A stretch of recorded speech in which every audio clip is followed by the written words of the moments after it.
Welcome to Frankly Speaking here on WYDC TV Big Fox. Thank you so much for joining us this morning. We're broadcasting live from the Hesselson studio here on Marcus Street in Corning. On today's program, we're going to be talking with Diana Merola and Alana Eaton. They have a golf tournament coming up, and it goes for the Society of Women Engineers and their scholarship program. So we'll hear a little bit about that and how you can register and how you can play and what you need to know. That's coming up in a little bit. Obviously, we'll talk about the glitch heard around the world with DeSantis and Twitter. Some conspiracy theories coming out on that already. We'll talk about that in just a little bit. But let's first start.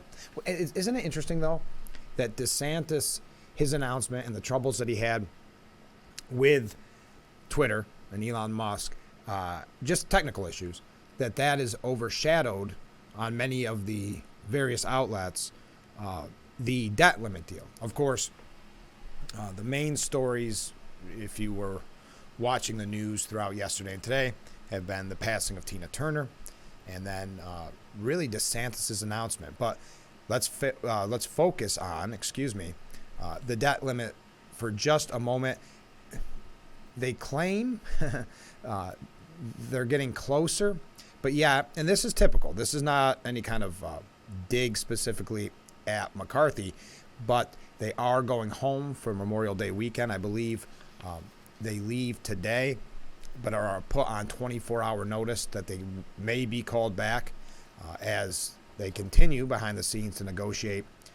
Following tomorrow's vote, if some new agreement is reached between President Biden and Speaker McCarthy, members will receive 24 hours notice in the event we need to return to Washington for any additional votes, either over the weekend or next week. Yeah, I don't know if it's getting any closer because you see Speaker McCarthy coming out and saying, hey, this is not my fault. And I think he's got a good point. I think if you watch the media on this, you would be convinced that Republicans, the ones who have actually put forth ideas and have been pretty proactive on this, that they're the reason why there's been no deal made. And that's why also in the media you hear that it's going to be a catastrophe, it's chaos, it's going to be the end of the world if we pass that June 1st day. But Kevin McCarthy saying we're not going to default. He made that very clear. The Republican speaker said the negotiators made some progress at the White House. Quote, I want to work as hard as we can and not stop. And then again, saying, hey, this is not my fault. And it's not, I don't believe it's his fault. I don't believe it's the GOP's fault. They're not happy with just a spending freeze. We have to cut back. We'll talk a little bit about that in a moment, more in depth with some numbers for you. But it is getting a little nasty. Democrats yelling at Republican Majority Leader Steve Scalise, saying, sign the bill. Not really sure. Well, they did.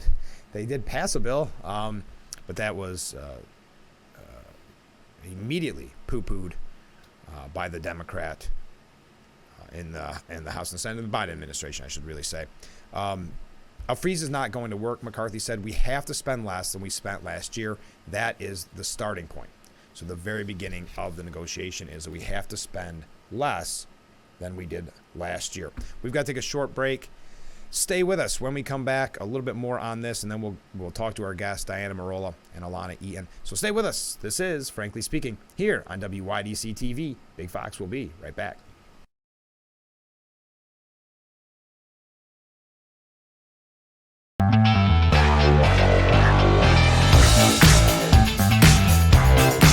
We are back with Frankly Speaking. I'm your host, Frank Acom. And you're watching WYDC TV Big Fox. We were talking about the debt debate. Apparently, according to MSN.com and specifically Leah Ann Caldwell, Democrats are not happy with the messaging. Of course, in Washington, messaging is so very important. I'm going to put my contact information up because I'd love to have you weigh in on this debate. They're not happy with the White House's lack of communications. If you look at the Republicans, they've been pretty unified in their messaging.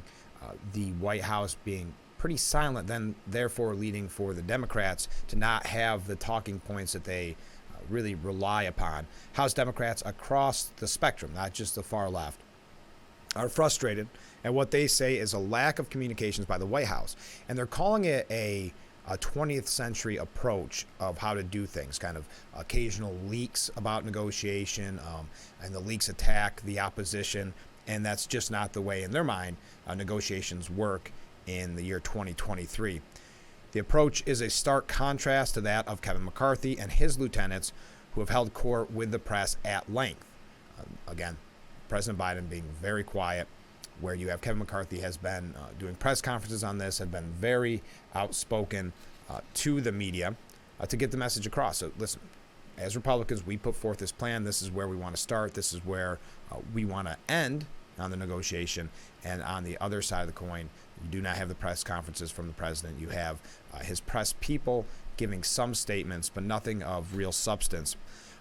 Democrats, this is the point I was making, they see this as a 20th century approach to high stakes negotiation, all done behind closed doors with an occasional designated leak, a selective leak of information designed to shame the other side, the Republicans. Biden is adhering to the notion of not negotiating through the press, while McCarthy has frequently engaged with the media. And I think that's why polls show that the American people want a cut. They want a spending cut because they see how it's affecting them. They see with inflation, they see the oncoming recession, if we're not already there. Deputy White House Press Secretary Andrew Bates wrote in a memo, House Republicans need to be called out for, and this is what I mentioned this because I want to show you the rhetoric. We heard so often about former President Trump when he was in the White House, rhetoric and how uncivil. Listen to this. House Republicans need to be called out for the vicious threat they are making to sabotage America, okay? And to put down, listen to this language, and to put down the gun they're holding to the head of middle-class jobs. Again, White House Press Secretary Andrew Bates. Then they need to face reality and work across the aisle on a reasonable budget agreement. Again, they have, in my opinion, they've been reasonable in the discussion, in the negotiation, and they've been proactive about it. Whereas we saw from Speaker McCarthy the other day suggesting that Biden dragged his feet on this, we knew it was coming up for about 100 days before negotiations started to get serious. Now, I realize I have to take a short break because we've got our guests coming up. We will have a little bit more about the debt. Obviously, we're going to talk about DeSantis as much as we can. I do have some New York State issues as well, so I'm asking you to stay with us. We'll be right back. Our guests coming up next, right here on Frankly Speaking on WYDC TV. Big Fox. Stay with us.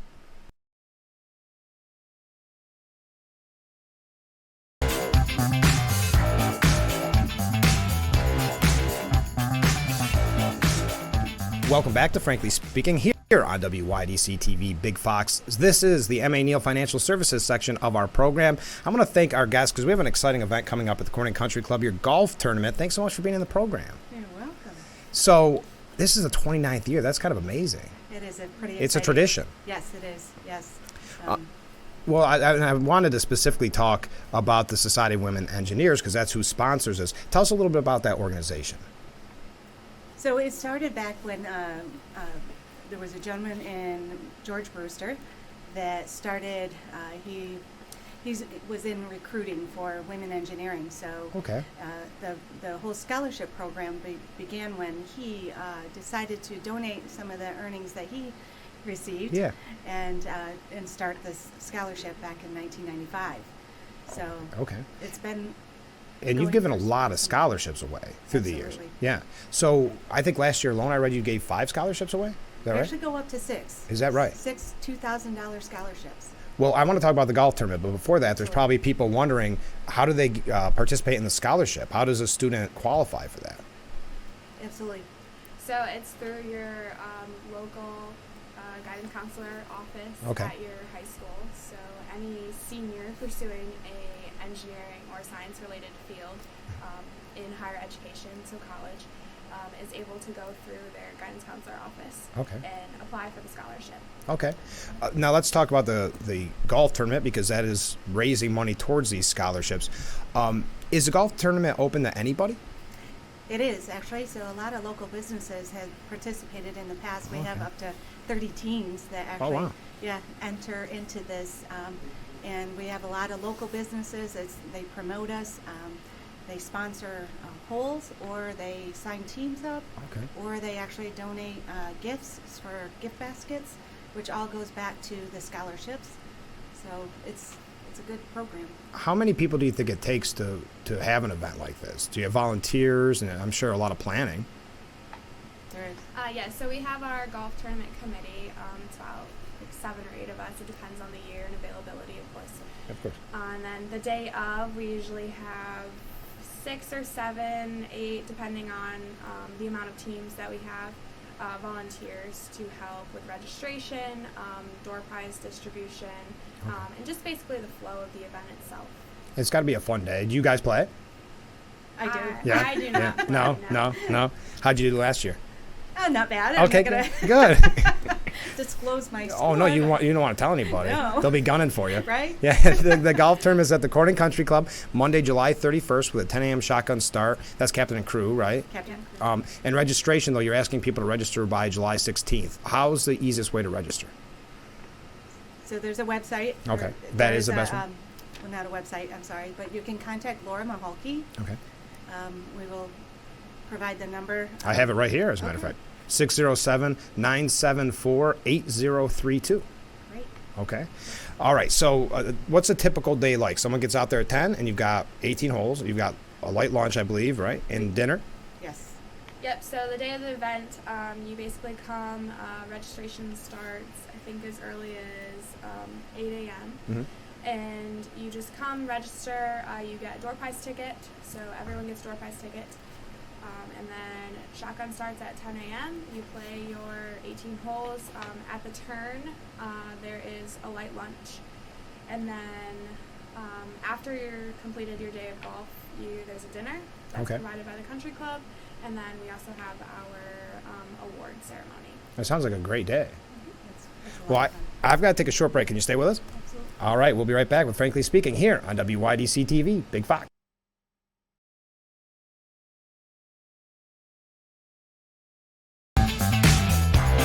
Welcome back to Frankly Speaking here on WYDC TV Big Fox. I'm your host, Frank Acom, and this is the M.A. Neal Financial Services section of our program, and we're talking about the upcoming golf tournament, Monday, July 31st with a 10 a.m. shotgun start. Registration by July 16th. It's all at the Corning Country Club. I just wanted to touch back on what we began the program with, which is the Society of Women Engineers. What is it that the Society of Women Engineers do? Is it just scholarships, or is there more to it? So they also have a bunch of outreach events within the local community, promoting females in the engineering field to pursue an engineering field.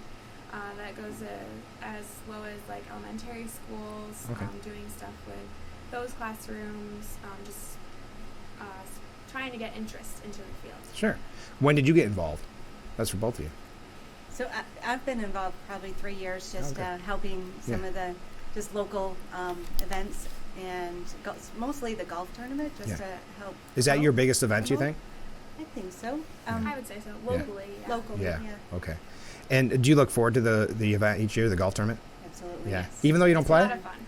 I'm the co-chair, so I run the day of. Oh, okay. So that's a lot of work itself. So. Now, a question for anybody that wants to participate. Diana, you were mentioning earlier that you were a ringer and really good when you play, right? You were saying that? Sure. So, but is it open to anyone? It They is don't open all have to be anyone. pros. It is. No, you do not have to be pros. Okay. So anybody, it's just for fun, right? Yes. So how can we help? Maybe we're not a golfer. How can we help the event? You can donate to be a whole sponsor. Okay.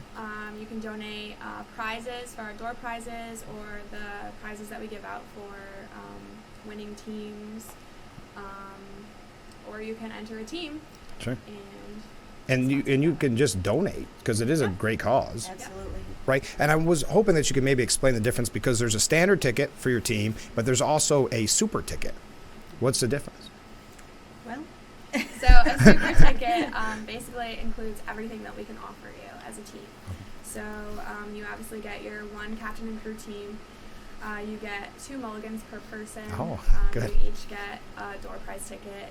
You get an entry into our raffle that we have for the year. And you also automatically get a whole sponsor. Okay. The standard ticket team does not include a whole sponsorship.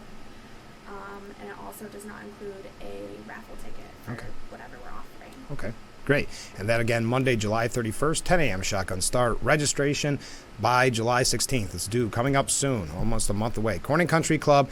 Just before we go, what should people know if they're thinking about playing in the tournament?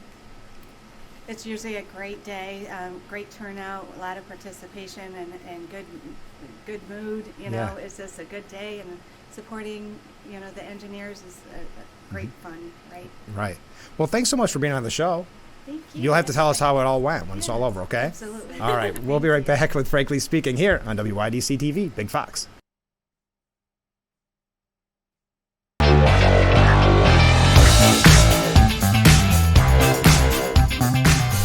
Thank you for joining us here on Frankly Speaking on WYDC TV, Big Fox, broadcasting live from the Hesselson's studio. Thanks again to our guests, Diana Marola and Alana Ian. The golf tournament sounds like a fun time, so I hope that you register, again, before July 16th. Okay, let's get back to the debt ceiling. The New York Post has a piece by Brian Riddell, I believe is how you say it. There it is. That as the voters want, as the American people want, we have to include spending cuts. And we'll talk a little bit more about what the voters are saying in just a second. But this is an interesting piece because when you start looking at the numbers and why this is so important for Republicans to keep strong on, do you realize that we've raised the debt limit? This would be for the 20th time in the past 20 years.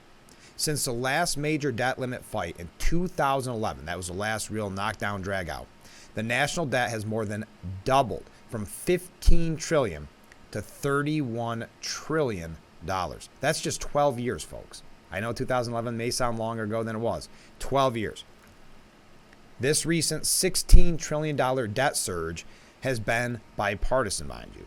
But the $3 trillion under Trump, justified with the pandemic. But we move forward. President Biden enacted $5 trillion in federal expansions in just 2 years, including the inflation-driving $1.9 trillion American Rescue Plan. Then you have the student loan bailouts, things like that.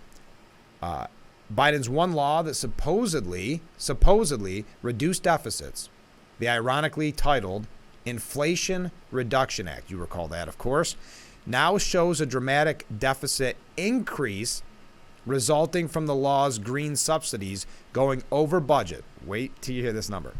The green subsidies going over budget by as much as 2,686%. Let me say that again. 2,686%.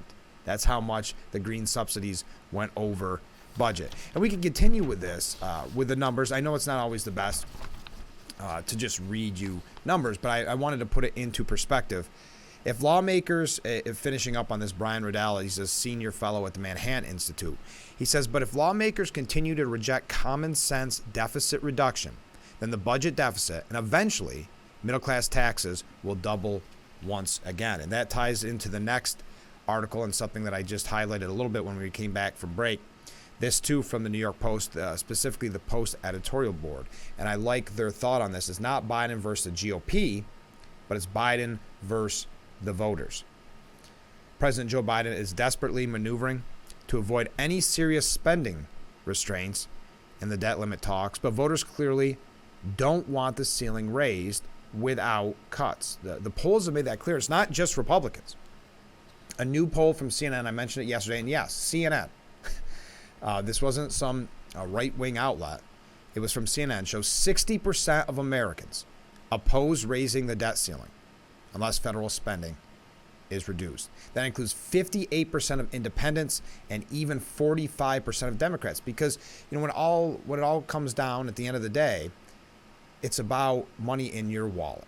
So when you see the grocery prices go up, you see the gas prices go up, you see how the economy is struggling, no matter what political party you are, you start to think about number one, right? You start thinking about yourself and you say, we've got to rein in this outrageous spending. Only 24%, that's less than a quarter, think Congress should lift the ceiling no matter what, no questions asked. And that's what Biden is demanding. Raise the debt ceiling without any question, without any negotiation, and only 24%, less than a quarter of Americans want that. Americans know, and this is the point I was trying to make, the spending, it drives up debt. And the spending is out of control, now at its highest as a share of the economy since World War II. Under Biden, Democrats added trillions. But it's fair then, no matter how the media tries to spin it, it's fair that Republicans are holding strong on this. Again, the media and the left talking points. So we heard earlier that there's some problem with getting the messaging from the White House. But the talking points are that Republicans are the reason that we're going to go into utter chaos. And that's obviously not the case. We put forth plan after plan, but it is not unreasonable to do what the American people want. What is unreasonable is to ignore those voters, those constituents, those people, and say, never mind them, we're going to cater towards the 24% that say, well, no questions asked, raise the debt ceiling. They claim it would be Republicans' fault, and that it's Republicans' fault for insisting on cuts. Never mind what voters want. Yeah, never mind what voters want. Never mind what the polls say. Again, from CNN. Not a friendly, one that would probably be amongst that 24% that says just raise it, no questions asked. But never mind what the voters want, right? In fact, Uncle Sam may well have enough cash to get by without borrowing until mid-August. But I think that's why a lot of the scare tactics, it's June 1st, and then it's the end of the world as we know it. Trying to rush along the negotiations, trying to maybe intimidate, for lack of a better word, McCarthy and the Republicans. And so far, as I've said, the Republicans have not shown any capitulation. Now, we'll see. Sometimes negotiations are negotiations. So there's going to be some things we like, some things we don't like. But as of right now, it seems as if McCarthy's standing strong. It'll be interesting to see what they come up with and how that. I had someone text me actually the other day and say, do you think no matter what happens, there'll be certain factions of the Republican Party that try to oust him as Speaker? Probably. I mean, look at how long it took for him to be sworn in to get the vote to put Kevin McCarthy in as Speaker. So I could see that same group that really didn't want him there in the first place, maybe saying we didn't like this deal, whatever that deal may be. We have no idea, but we don't like it. So let's boot him. I could see that happening, but that was a tangent, and I apologize. It says here, they went hog wild. This is, again, New York Post editorial board.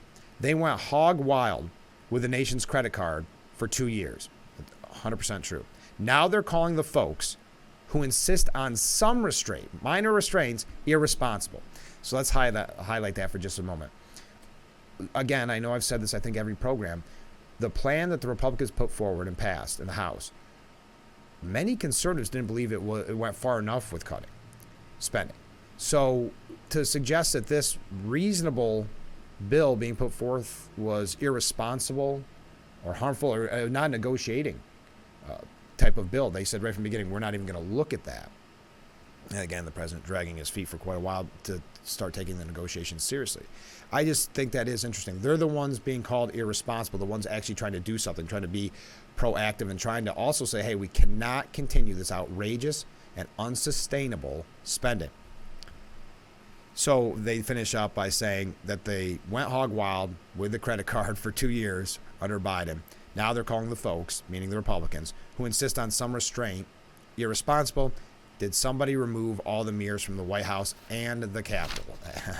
Wraps up the Post there. But on debt ceiling, it's not Biden versus GOP, but Biden versus voters. Again, the voters have said time and time again that they want to cut back on spending. So we're going to get away from that topic. You know what? I don't have to take a break right away because our interview went so well and so smooth that I have a little time to jump around to other stories. So let's move on to some quick local issues before we'll get back to the glitch on Twitter with Ron DeSantis' announcement. Sorry about that. Hesitated there for a second. But first, this may be interesting to many of you who have been a part of this fight.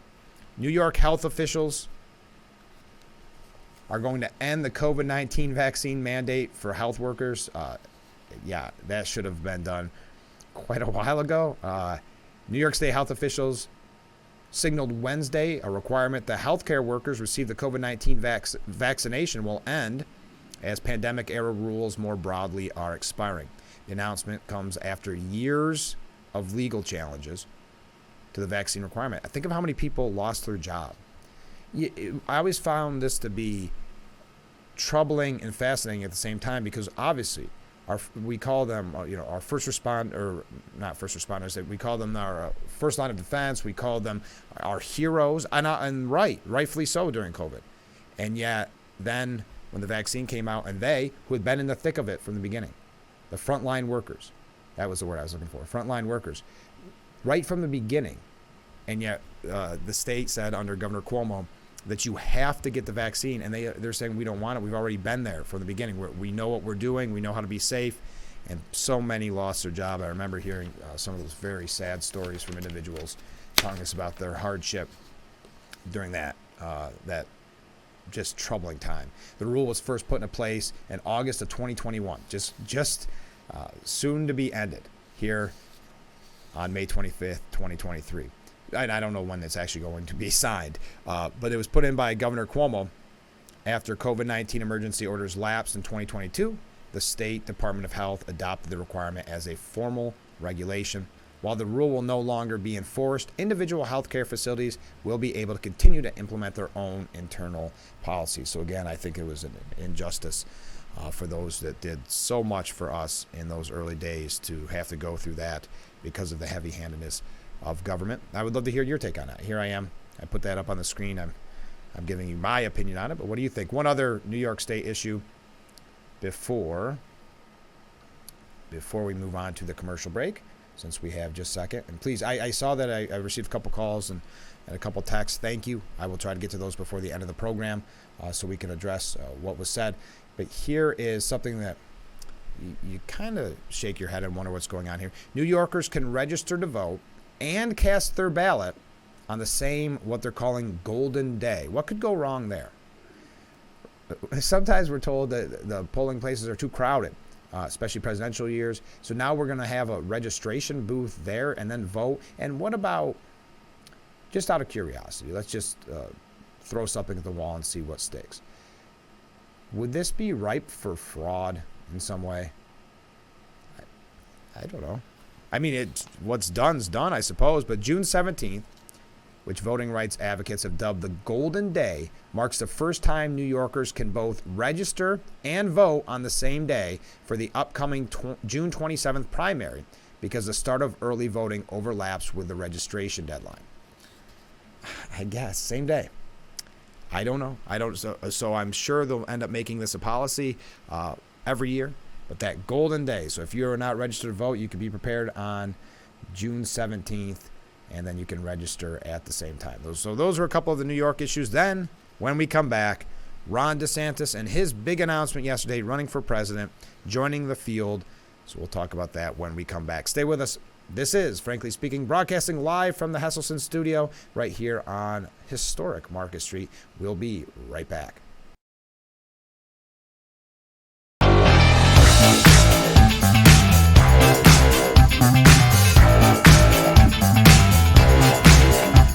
We are back with Frankly Speaking here on WYDC TV Big Fox. I'm your host, Frank Acom. So Governor DeSantis made his presidential announcement yesterday on Twitter. If you have not heard by now, it was marred with glitches, technical difficulties, which is a little surprising. You would think that this would have been worked out well in advance. You think about something not as monumental, though similar, as the first time we went on the air here on the program. We practiced and tried to troubleshoot.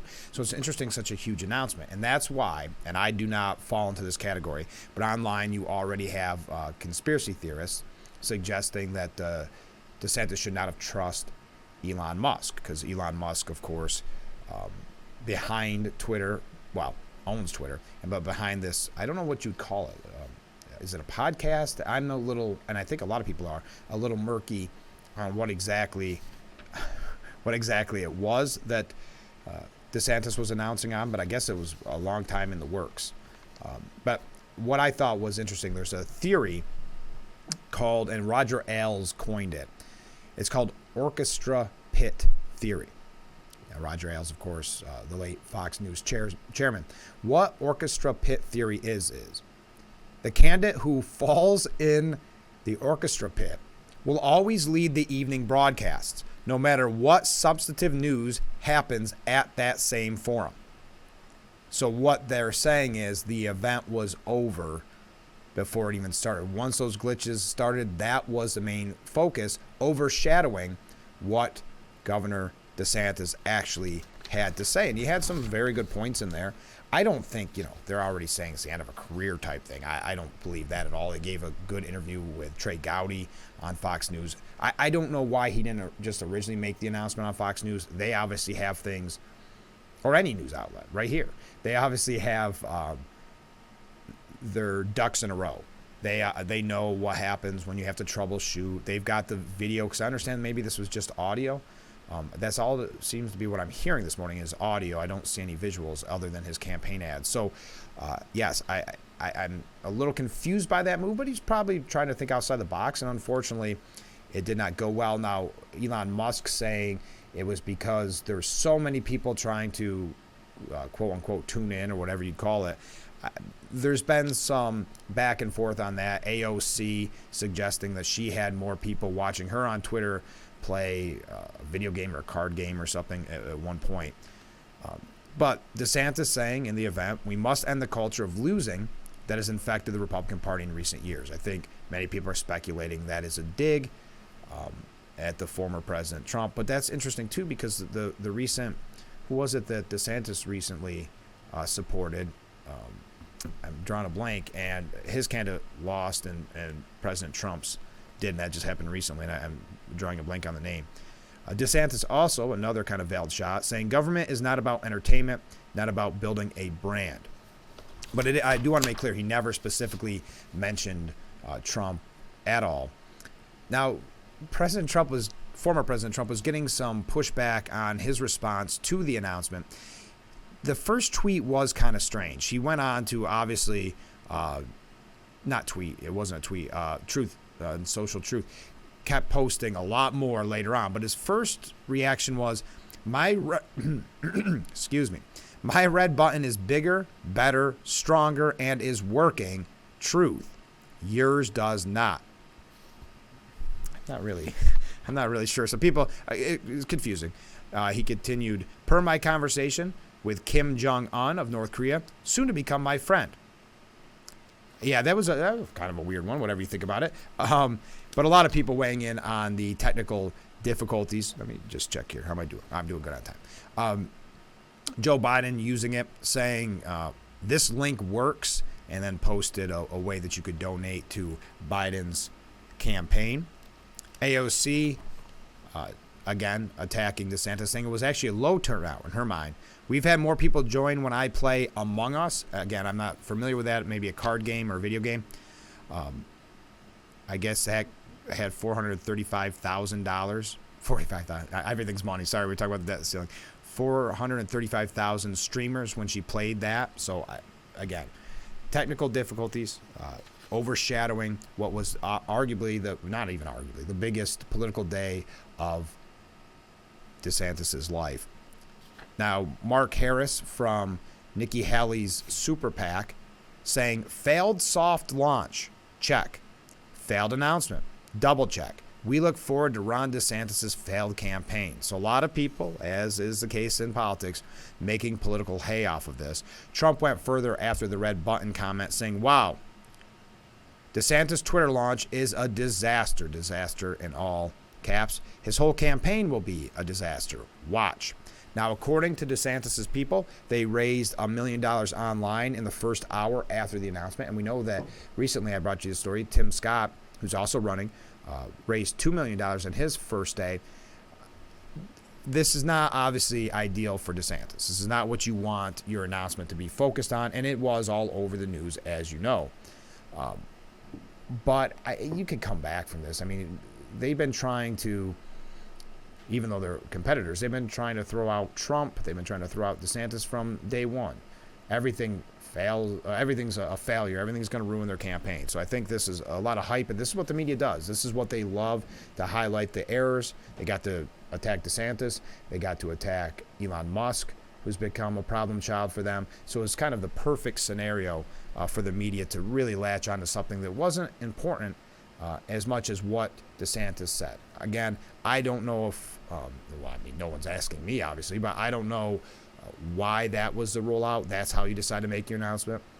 Maybe there was a thought there because Elon Musk has said he's going to be a champion of free speech, and we know DeSantis has made that a big part of this kind of anti-woke idea. DeSantis has made that a very, very big part of his administration. So maybe he thought it was a good team up. Again, it was fine. I mean, it just the glitches are what is the focus now, and I'm a little confused as to why that's the way he decided to make the announcement. One thing I didn't like, though, former Trump administration communications director Elisa Farah Griffin told CNN it came across, meaning DeSantis, he came across like he was a talk radio host, not the future leader of the free world. What's wrong with that, Miss Griffin? It can be both. It'll just have to be one or the other. All right, let's take another short break. Enough about DeSantis. Unless you want to weigh in, it's not too late, and we'll read your comments here if we have a chance before we wrap up. There you go. That's the contact information. Stay with us. We'll be right back after this short break on Frankly Speaking on WYDC TV, Big Fox.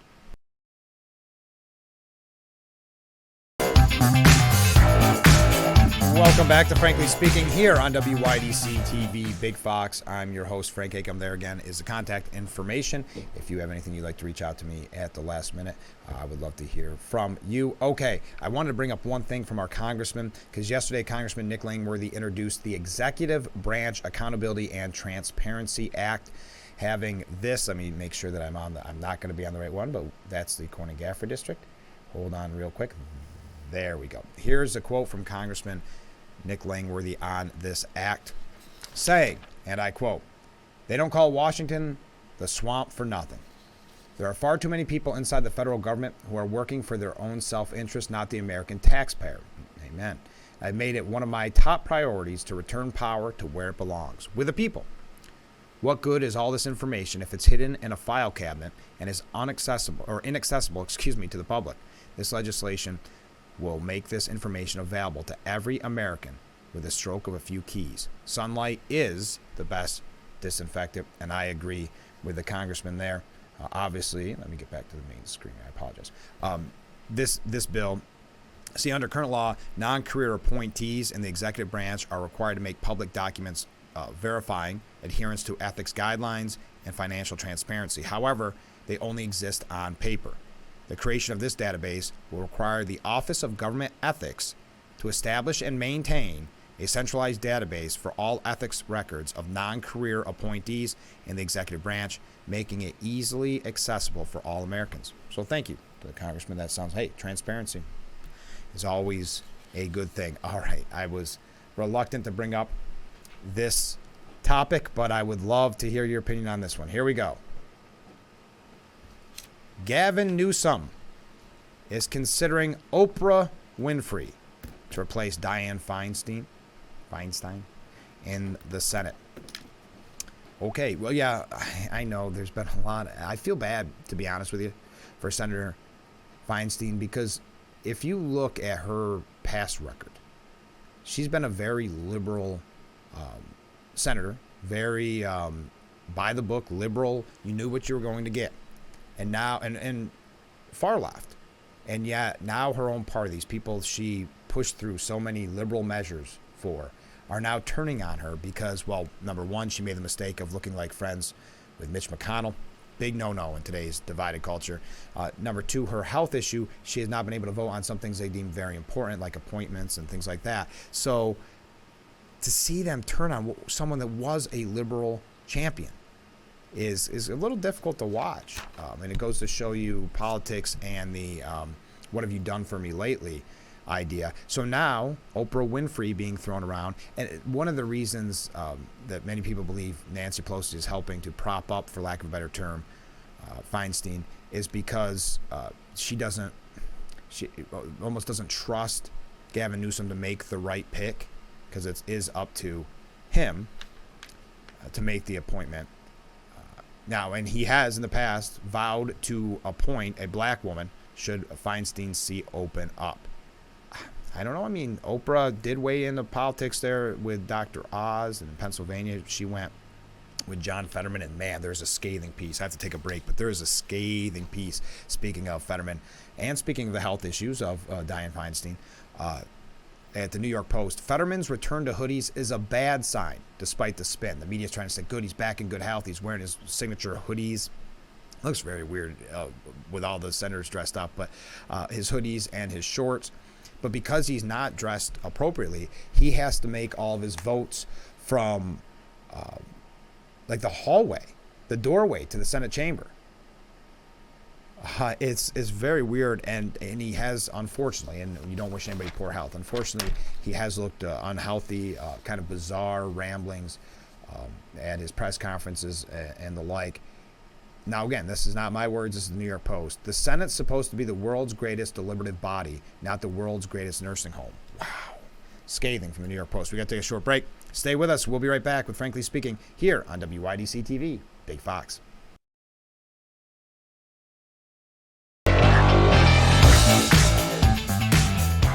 And another great show. Almost in the books. We're just wrapping things up here on Frankly Speaking. I'm your host, Frank Acom, broadcasting live from the Hesselson studio here on Market Street as we're getting preparation all settled for Glass Fest. Looking forward to that. Thank you again to our guests, Diana Marola and Alana Eaton, telling us about the upcoming golf tournament on July 31st at the Corning Country Club. Registration, though, by the way, July 16th. Don't forget that. And it's for the Society of Women Engineers and their scholarship program. Okay, I'm going to run through a couple things quick because we're almost out of time. We talk about the real threat coming from China. Microsoft warns that China hackers attacked the United States infrastructure.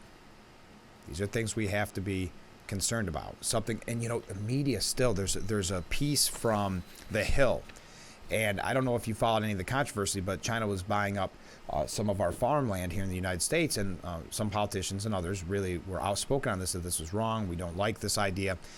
And Trump saying China has been spending trillions of dollars to take over the crown jewels of the United States economy. And, you know, there's a real major concern, especially considering what China itself has said about wanting to become a world superpower and the like. And actually recently, Chinese scientists had a war game hypersonic strike on the on a U.S. carrier, in South China Sea. So these virtual war games. But I'll continue. The media still, because there's so much money to be had with China, still reluctant, even saying, well, when you're concerned about China buying farmland in the United States, it's fueling anti-Asian sentiments. Yeah, there's a lot of money invested. A lot of people want you to be silent on what is becoming a very clear and real threat. We are out of time. Oh, if you do have a chance, if you have a minute, Elise Stefanik did a very interesting article for the New York Post, an op-ed. Border crisis is Biden's fault, and only the GOP is trying to fix it. So if you haven't, you can check that out. Thank you to everybody who joined us this morning. Tune in again tomorrow at 7 a.m. for Frankly Speaking here on WYDC TV Big Fox. I'm looking forward to it already. Hi, I'm Frank Acom. Thanks for checking out our YouTube page. We'll be uploading each edition of Frankly Speaking 1 week after the original air date. So, let me remind you to watch the live version of Frankly Speaking, weekday mornings starting at 7, only on WYDC TV, Big Fox.